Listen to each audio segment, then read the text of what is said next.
Assalamualaikum warahmatullahi wabarakatuh. Perkenalkan, nama saya Sepia Trenggani, saya dari tingkat 2A. Di sini saya akan menjelaskan tentang asuhan keperawatan pada hipertensi. Sebelum kita membahas tentang asuhan keperawatan pada hipertensi, kita harus mengenal dulu apa sih itu hipertensi. Mari kita simak. Baiklah, di sini saya akan menjelaskan apa sih itu hipertensi. Kalau di masyarakat itu biasanya dikenal sebagai tekanan darah tinggi. Di sini saya akan menjelaskan secara jelas. Hipertensi adalah suatu keadaan di mana terjadinya peningkatan tekanan darah secara abnormal dan terus-menerus pada beberapa kali pemeriksaan tekanan darah yang disebabkan satu atau beberapa faktor risiko yang tidak berjalan sebagaimana mestinya dalam mempertahankan tekanan darah secara normal. Di sini juga hipertensi dapat didefinisikan sebagai tekanan darah tinggi persistem di mana tekanan sistoliknya itu 140 mm air raksa dan tekanan diastoliknya di atas 90 mm air raksa.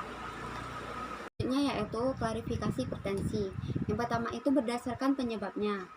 Ada hipertensi primer atau hipertensi esensial dan hipertensi sekunder atau hipertensi renal. Hipertensi primer atau hipertensi esensial itu terjadi karena peningkatan per sistem tekanan arteri akibat ketidakteraturan mekanisme kontrol homeostatik normal. Dapat juga disebut hipertensi idiopatik. Lalu yang kedua ada hipertensi sekunder atau hipertensi renal. Penyebab spesifik hipertensi sekunder antara lain penggunaan esterogen, penyakit ginjal, hipertensi vaskuler renal, hiperaldosteronisme primer, sindroma Cushing, feokromositoma, dan hipertensi yang berhubungan dengan kehamilan. Lalu klarifikasi yang kedua itu berdasarkan bentuknya. Yang pertama ada hipertensi sistolik, yaitu hipertensi tekanan sistolik tanpa diikuti peningkatan tekanan diastolik dan umumnya ditemukan pada usia lanjut. Lalu yang kedua itu hipertensi diastolik, peningkatan tekanan diastolik tanpa diikuti peningkatan tekanan sistolik. Umumnya ini sering ditemukan pada anak dan orang dewasa. Lalu yang ketiga ada hipertensi campuran, yaitu terjadi peningkatan pada tekanan sistolik dan diastolik. Lalu klarifikasi yang terakhir yaitu berdasarkan gejalanya. Yang pertama itu ada hipertensi benigna, yaitu keadaan hipertensi yang tidak menimbulkan gejala-gejala, biasanya ditemukan saat penderita itu check up. Lalu yang kedua ada hipertensi maligna, yaitu keadaan hipertensi yang membahayakan, biasanya disertai keadaan kegawatan sebagai akibat komplikasi pada organ-organ seperti otak, jantung, dan ginjal. Etiologinya yaitu hipertensi emergensi merupakan spektrum klinis dari hipertensi di mana terjadi kondisi peningkatan tekanan darah yang tidak terkontrol yang berakibat pada kerusakan organ target yang progresif. Lalu selanjutnya ini ada patofisiologinya. Kepastian mengenal patofisiologi hipertensi masih dipenuhi ketidakpastian. Sejumlah kecil pasien antara 2% dan 5% memiliki penyakit dasar ginjal atau adneral yang menyebabkan peningkatan tekanan darah. Namun, masih belum ada penyebab tunggal yang dapat diidentifikasi, dan kondisi inilah yang disebut sebagai hipertensi esensial. Di antara faktor-faktor yang telah dipelajari secara intensif adalah asupan garam, obesitas, dan resistensi insulin, sistem renin-angiotensin, dan sistem saraf simpatis. Pada beberapa tahun kebelakangan, faktor lainnya telah dievaluasi, termasuk genetik, disfungsi endotel yang tampak pada perubahan endotelium dan nitrat oksida. Lalu selanjutnya ada manifestasi klinis. Elizabeth G. Corwin menyebutkan bahwa sebagian besar gejala klinis timbul setelah mengalami hipertensi bertahun-tahun. Manifestasi klinis yang timbul dapat berupa nyeri kepala saat terjaga yang kadang-kadang disertai mual dan muntah akibat peningkatan tekanan darah intrakranium. Penglihatan kabur akibat kerusakan retina. Lalu, ayunan langkah tidak mantap karena kerusakan susunan saraf, nokturia, atau peningkatan urinasi pada malam hari karena peningkatan aliran darah ginjal dan filtrasi glomerulus. Edema dependen akibat peningkatan tekanan kapiler. Lalu selanjutnya ada VOC. Di sini umur, jenis kelamin, gaya hidup dapat menyebabkan hipertensi. Lalu hipertensi mengakibatkan kerusakan vaskuler pembuluh darah. Lalu terjadinya perubahan struktur.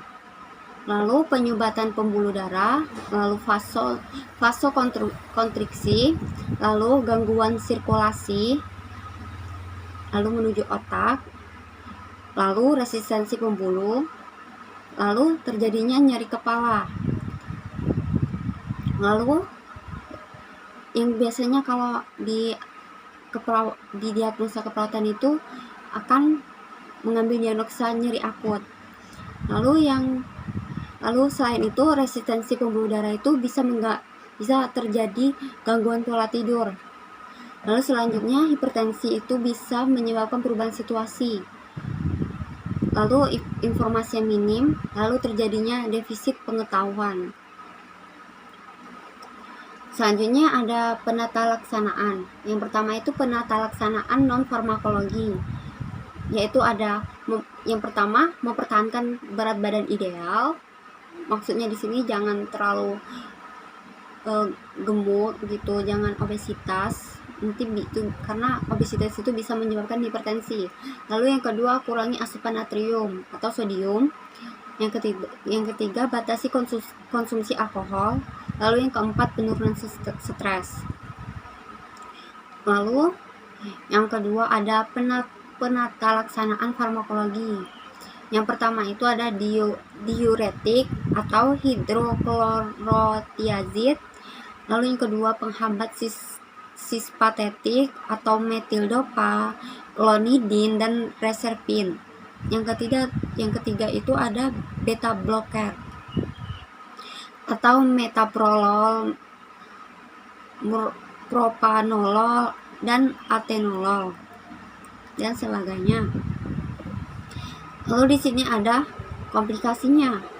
Tentu di hipertensi itu pasti ada komplikasinya. Yang pertama itu ada jantung.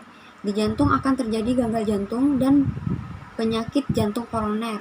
Yang kedua itu ada otak, berisiko terjadinya stroke. Lalu yang ketiga itu ada ginjal, bisa menyebabkan kerusakan ginjal. Yang keempat itu mata, bisa terjadi retinopati dan kebutaan.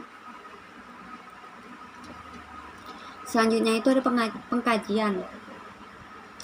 Yang pertama itu data biografinya, seperti nama, alamat, umur, diagnosa medis. Lalu yang kedua itu ada riwayat kesehatan. Biasanya itu melingkupi keluhan utamanya apa, riwayat kesehatan sekarang, riwayat kesehatan terdahulu, riwayat kesehatan keluarga. Lalu yang ketiga ada data dasar pengkajian. Itu biasanya ada aktivitas atau istirahat, sirkulasi, integritas ego, eliminasinya, lalu ada neurosensorik dan sebagainya. Lalu sekarang kita akan membahas apa aja sih diagnosa keperawatannya. Di sini saya mengambil yang pertama itu nyeri akut berhubungan dengan agen pencedera fisiologis. Yang kedua itu gangguan pola tidur berhubungan dengan kurang kontrol tidur. Yang ketiga itu ada defisit pengetahuan berhubungan dengan kurang terpapar informasi. Sekarang kita akan membahas intervensi keperawatan. Di sini yang pertama itu ada nyeri akut berhubungan dengan agen pencedera fisiologis. Tujuannya setelah dilakukan tindakan keperawatan selama 3 kali 24 jam, diharapkan nyeri akut menurun. Dengan kriteria hasil nanti buka-buka SLKI itu pada tingkat nyeri. Lalu kriteria hasilnya ada keluhan nyerinya, lalu meringis, gelisah, kesulitan tidur. 1, 2, 3, 4, 5 itu berdasarkan keterangan pasiennya, kayak apa terjadi peningkatan itu di 1, lalu yang kalau cukup meningkat itu di 2, kalau dia udah menurun drastis itu bisa diconteng di angka 5. Lalu psikinya itu manajemen nyeri. Yang pertama itu ada observasi. Di sini observasinya yaitu yang pertama identifikasi lokasi, karakteristik, durasi, frekuensi, kualitas, intensitas nyeri. Lalu yang kedua ada identifikasi skala nyeri. Yang ketiga itu ada identifikasi respon nyeri nonverbal. Lalu terapeutiknya, yang pertama itu berikan teknik non farmakologis untuk mengurangi rasa nyeri. Lalu yang kedua itu kontrol lingkungan yang memperberat nyeri. Lalu yang ketiga fasilitas istirahat dan tidur. Lalu edukasinya itu ada yang pertama jelaskan penyebab, periode, dan pemicu nyeri. Yang kedua itu jelaskan strategi pereda nyeri. Lalu kolaborasinya itu bisa kolaborasi pemberian analgetik jika perlu. Lalu yang kedua itu ada intervensi untuk gangguan pola tidur berhubungan dengan kurang kontrol tidur. Tujuannya setelah dilakukan tindakan keperawatan selama 2x24 jam diharapkan pola tidur membaik dengan kriteria hasil SLKI-nya itu pola tidur. Kriteria hasilnya itu berupa keluhan sulit tidur, keluhan sering terjaga, keluhan tidak puas tidur. Psikinya itu yaitu dukungan tidur yang mengikuti observasinya. Yang pertama identifikasi pola aktivitas dan tidur. Yang kedua identifikasi faktor pengganggu tidur yaitu fisik atau psikologisnya. Lalu ada terapeutik. Yang pertama identifikasi lingkungan, misalnya pencahayaan, kebisingan, suhu, dan lain-lain. Lalu yang kedua fasilitas menghilangkan stres sebelum tidur. Lalu yang ketiga tetapkan jadwal tidur rutin. Lalu edukasinya ada yang pertama jelaskan pentingnya tidur cukup selama sakit. Lalu yang kedua anjurkan menepati kebiasaan waktu.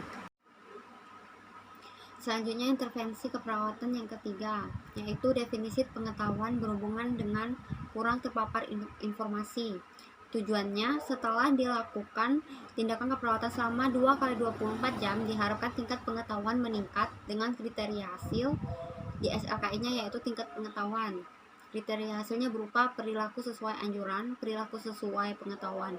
Di sini diharapkan yaitu meningkat. Lalu yang kedua ada kriteria hasil pertanyaan tentang masalah yang dihadapin. Ini diharapkan kriteria hasilnya yaitu menurun. Selanjutnya psikinya edukasi kesehatan. Yang pertama observasinya yaitu identifikasi kesiapan dan kemampuan menerima informasi. Lalu identifikasi faktor-faktor yang dapat meningkatkan dan menurunkan motivasi perilaku hidup bersih dan sehat. Selanjutnya ada terapeutik. Terapeutiknya yang pertama sediakan materi dan media pendidikan kesehatan. Lalu yang kedua jadwalkan pendidikan kesehatan sesuai kesepakatan. Lalu yang ketiga yaitu berikan kesempatan bertanya. Selanjutnya edukasi. Edukasinya yaitu jelaskan faktor risiko yang dapat mempengaruhi kesehatan. Baiklah, demikian yang dapat saya sampaikan. Lebih dan kurang saya mohon maaf. Kepada Allah saya mohon ampun. Saya akhiri. Wabillahi taufik wal hidayah. Wassalamualaikum warahmatullahi wabarakatuh. Semoga bermanfaat.